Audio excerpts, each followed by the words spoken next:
सीधी इसकी पहचान है। इसमें 4 तत्व होते हैं। ये अलंकार 2 प्रकार का होता है, पूर्ण उपमा और लुप्त उपमा। तत्व जो होते हैं वो 4 होते हैं, उपमेय, उपमान, वाचक शब्द और साधारणता।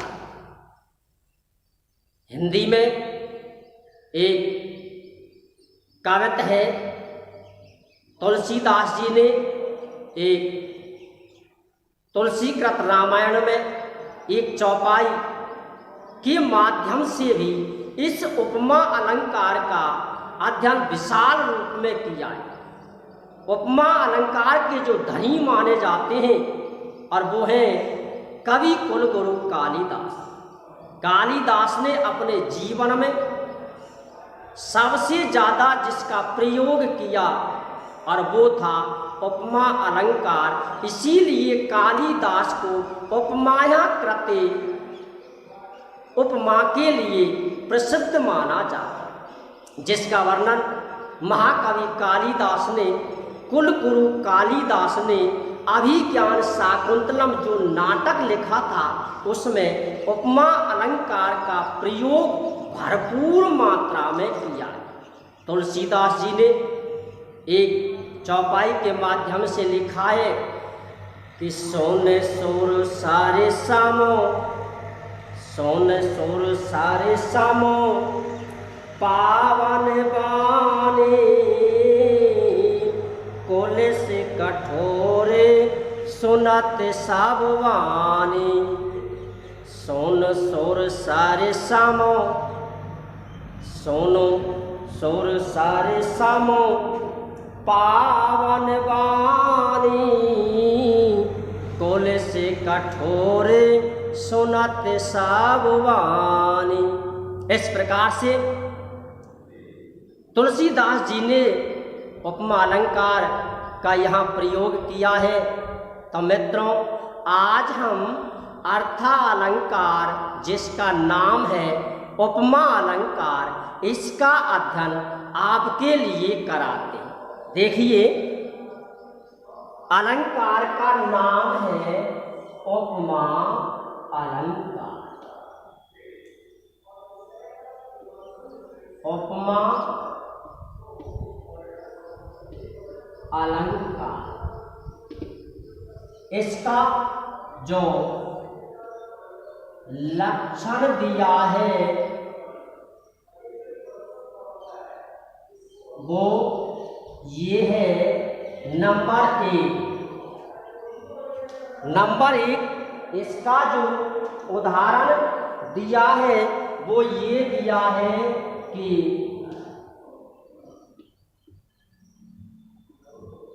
प्रस्फुटम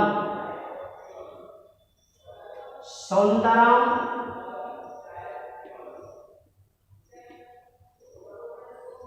प्रस्फुटम सौंदर्यम साम्याम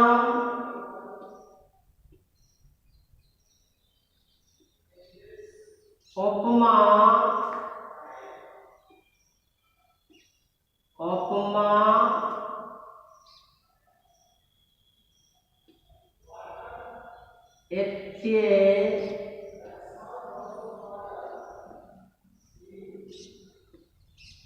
अभिधीयते। ये जो लक्षण दिया है, ये लक्षण दिया है आचार्य विश्वनाथ ने। ये जो लक्षण दिया है, ये लक्षण दिया है आचार्य विश्वनाथ। इसको उपमा, इसको हम यहाँ से तोड़ कर भी लिख सकते हैं। जैसे इसको यदि हम तोड़कर लिखना चाहते हैं तो आप इस प्रकार से इसे लिख सकते हैं।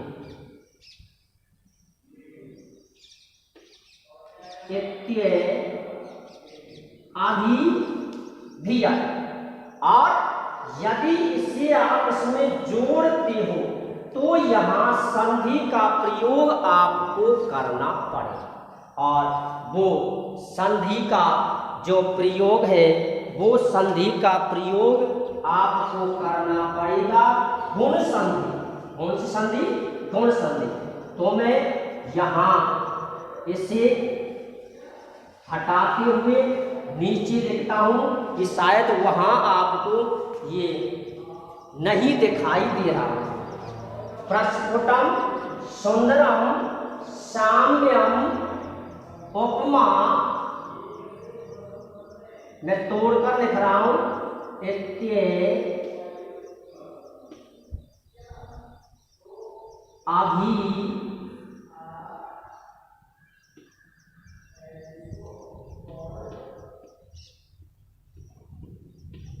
धीयते।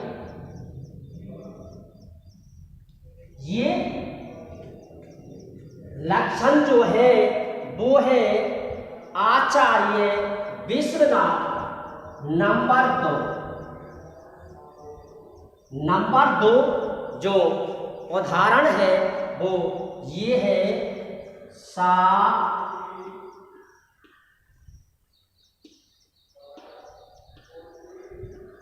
धर्म्यम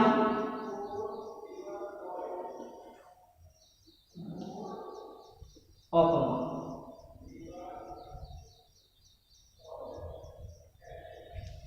सा धर्म्यम उपमा भेदे।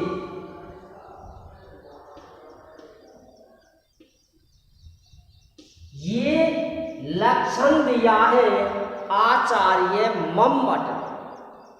पहला लक्षण प्रस्फुटम सुंदरम। प्रस्फुटम का अर्थ है स्पष्ट। प्रस्फुटम का जो अर्थ है वो है स्पष्ट और सुंदर। साम्यम का अर्थ होता है समानता। साम्यम का अर्थ क्या है? समानता। स्पष्ट और सुंदर, स्पष्ट और सुंदर समानता को हम उपमा कहते हैं। नंबर दो, मम्मट के द्वारा साधर्म्यम उपमा भेद, जिसमें भेदे भेद होने पर भी धर्म की समानता होती है, अर्थात समानता होती है। जब दो तत्वों में, दो पदार्थों में भेद होता है फिर भी उनमें कुछ ना कुछ समानता होती है, तो उसे हम उपमा अलंकार कहते हैं। भेदे, इसी के कारण यह भेदा भेद अलंकार।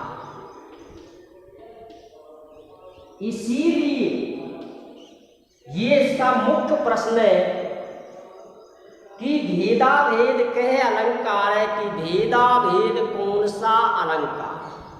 आपको नाम लिखना है उपमा अलंकार। ये इसका लक्षण है स्पष्ट और सुंदर। साम्यम मानी समानता को उपमा कहते हैं। कोई दिक्कत? स्पष्ट और सुंदर समानता को हम उपमा अलंकार कहते हैं। जहाँ धर्म की समानता हो, भेद होने पर भी भेद हो लेकिन उनमें धर्म की समानता यदि पाई जाती है तो उसे हम उपमा अलंकार कहते हैं। यह भेदा भेद अलंकार है। ये आपको विशेष ध्यान रखना है कि भेदा भेद अलंकार कौन सा है, और वो भेदा भेद अलंकार है उपमा अलंकार, जिसका अध्ययन हमने चौथे नंबर पर किया है। इससे पहले हमने अनुप्रास, सलेश और यमक अलंकार का अध्ययन आपके लिए करा दिया है। आइए ये अलंकार एक बार इसकी परिभाषा फिर से सुने। जब काव्य में स्पष्ट और सुंदर दो पदार्थों के बीच में समानता होती है तो वहाँ उपमा अलंकार। उपमा अलंकार के प्रसिद्ध कवि कौन है? उस कवि का नाम है कवि कुलगुरु कालिदास। भेदाभेद अलंकार कौन सा है? उपमा। भेदाभेद अलंकार कौन सा है? उपमा। आगे चलो। प्रकार। ये अलंकार दो प्रकार का होता है। यह अलंकार कितने प्रकार का होता है? दो। यथा नंबर 1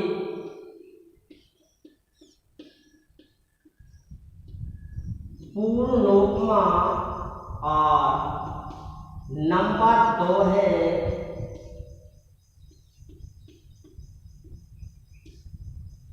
लुप्त। उपमा अलंकार दो प्रकार का होता है, पूर्ण उपमा और लुप्त उपमा। इसकी पहचान हम कैसे करते हैं? देखिए, इसकी पहचान पूर्ण उपमा और लुप्त उपमा ज्ञात करने के लिए हम इस अलंकार के 4 तत्वों का वर्णन करते हैं। इसमें इस अलंकार में 4 तत्व होते हैं। नंबर 1 यथा उपमा या सबसे पहले लेते उपमेय। नंबर 2 उपमान। नंबर 3 वाचक शब्द। और नंबर जो 4 है, यही तक। नंबर 1 उपमेय, नंबर 2 उपमान और नंबर 3 है वाचक शब्द। नंबर 4 है साधारण धातु। ये इसमें 4 तत्व होते हैं। कितने तत्व होते हैं? 4। उपमा अलंकार में 4 तत्व होते हैं। पहला है उपमेय, दूसरा है उपमान, तीसरा है वाचक शब्द और चौथा है साधारण। उपमेय जिसकी तुलना की जाती, उपमेय जिसकी तुलना की जाती है या जिसकी समानता की जाती है। उपमान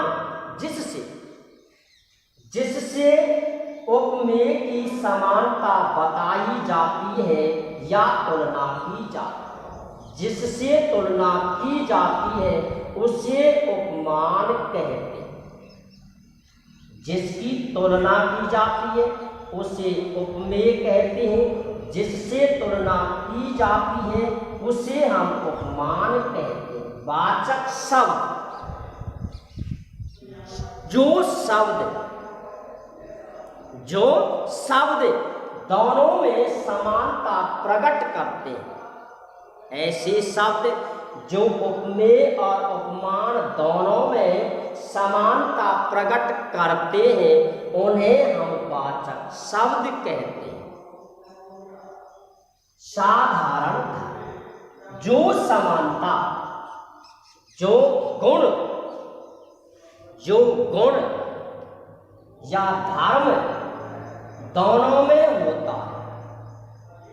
जो गुण या धर्म दोनों में होता है, उपमेय और उपमान, तो उसे हम साधारण धर्म कहते हैं। जिसकी तुलना की जाती है उसे उपमेय कहते हैं। जिससे तुलना की जाती है उसे उपमान कहते हैं। जिन शब्दों से दोनों में समानता प्रकट होती है उन्हें हम वाचक शब्द कहते हैं। और जो गुण या धर्म दोनों में होता है उसे हम साधारण धर्म कहते हैं। जैसे मैं यहाँ एक उदाहरण देता हूँ। जैसे उसका मुख्य, उसका मुख्य, पहले हिंदी में आपको समझाता हूं। उसका मुख चंद्रमा के समान है। उसका मुख चंद्रमा के समान है। तुलना किसकी की गई है? उसकी। ये संज्ञा यानी संज्ञा के स्थान पर काम आया हुआ है, सर्वनाम है। उस लड़की या उस नारी का मुख चंद्रमा के समान। नारी की तुलना चंद्रमा से की जाती है क्योंकि चंद्रमा शांति का प्रतीक है। उधर नारी भी शांति का प्रतीक मानी जाती है। चंद्रमा के साथ पुरुष की तुलना कभी भी नहीं की जाती। उसका मुख चंद्रमा के समान है। उसका उपमेय, उसका उपमेय, उसका मुख चंद्रमा के समान है। किसके समान? चंद्रमा के समान। ये हुआ उपमा। उसका मुख चंद्रमा के समान है। जिसकी तुलना की गई है वो है उपमेय, जिससे तुलना की गई है वो है उपमा।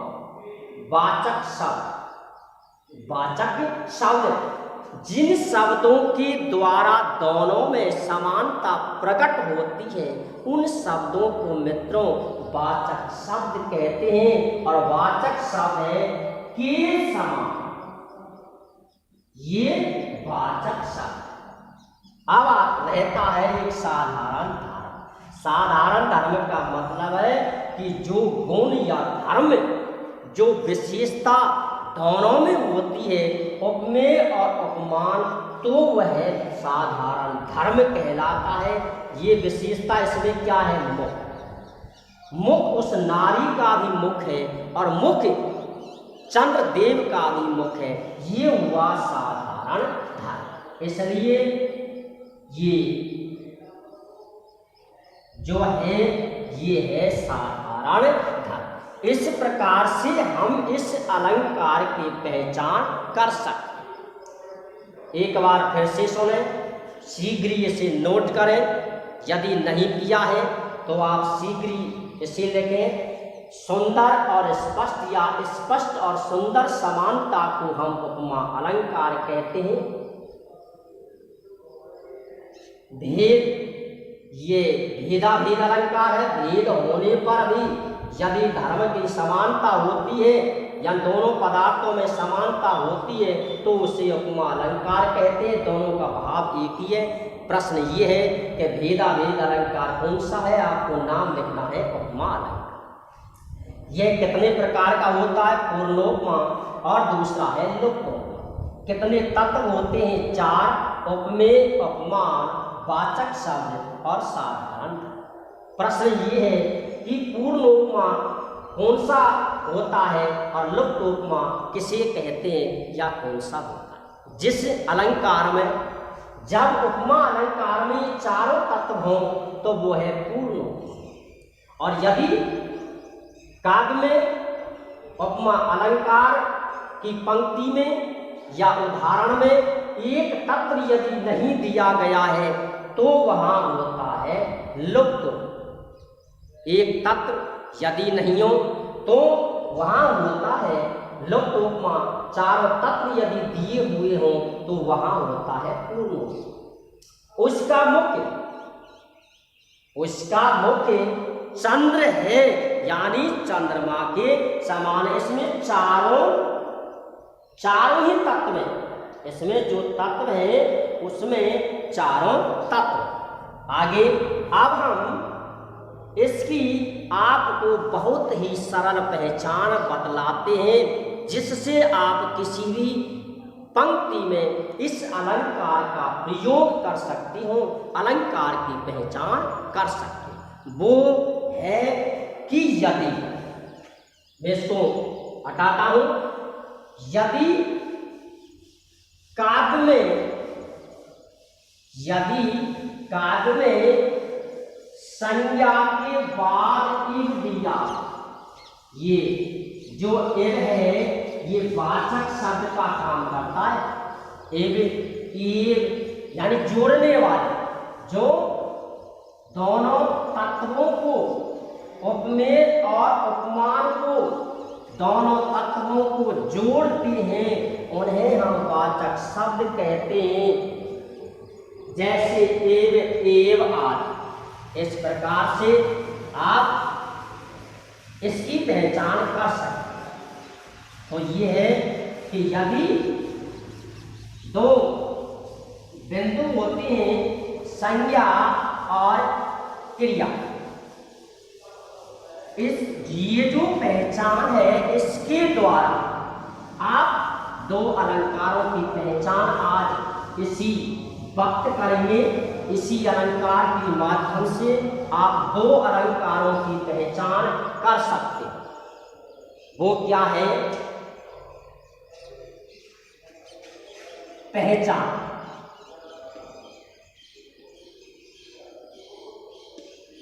संज्ञा के बाद एव दिया,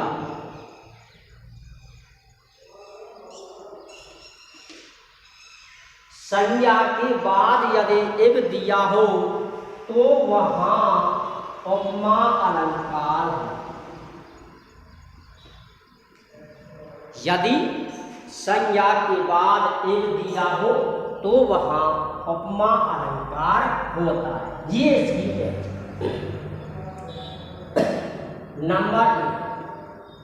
नंबर 2 मैं यही लिखता हूं, अगले अलंकार में भी इसका अध्ययन होगा।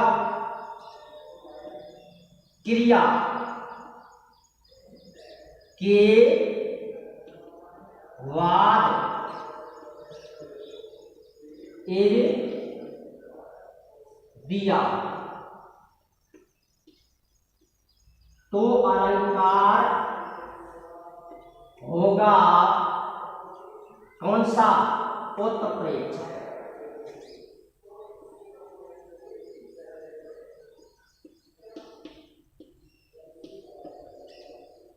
ये इसका नियम।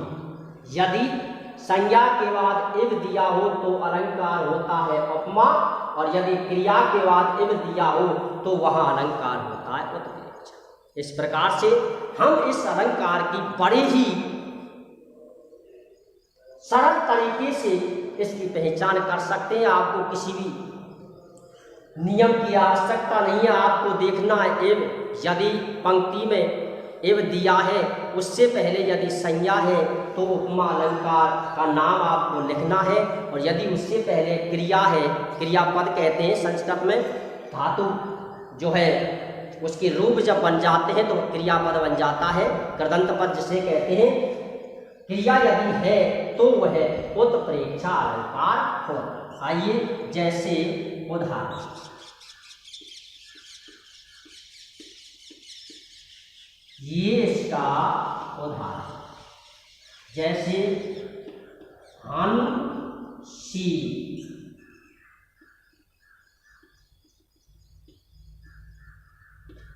कृष्ण, हंसी कृष्ण, हंसी कृष्ण ते, हंसी कृष्ण ते आपकी कीर्ति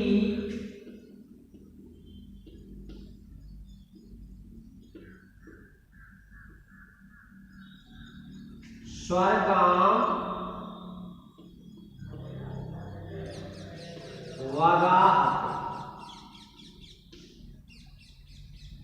हंसी कृष्ण ते कीर्ति स्वर्गाम वगा। ये आपको यदि नहीं दिखाई दे रहा है तो मैं इसको यहाँ नीचे लिखता हूँ। हंसीर कृष्ण ते कीर्ति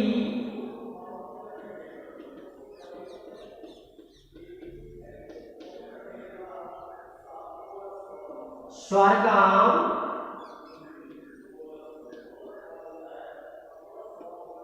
बगा। मैंने यहां इसको पूरा लिख दिया है।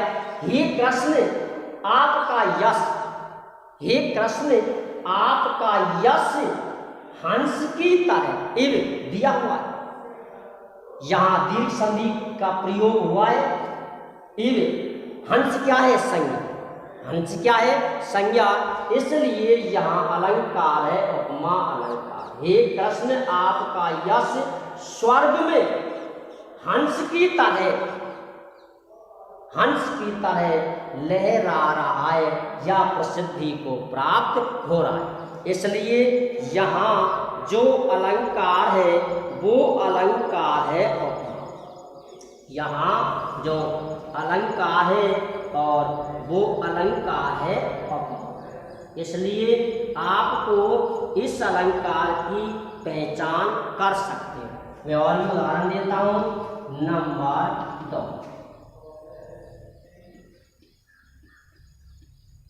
मुखम मुख, मुखम मुख, कमलम इव, कमलम इव मुखम एत, कमलम कमल की तरह। किसकी तरह? कमल की तरह। में काम लाम कमलम इव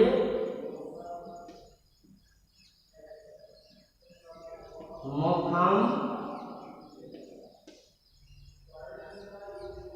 मेघ।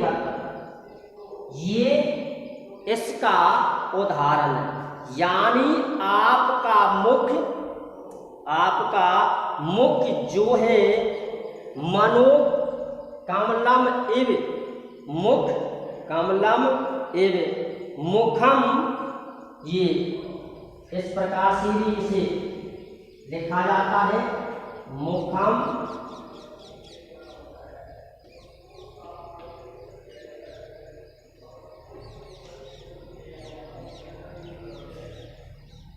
आपका मुख कमल के समान है। आपका मुख मनोज्ञ में तक, मुखम मनोज्ञ में। यहाँ इसको लिखता हूँ मनोज्ञ में तक।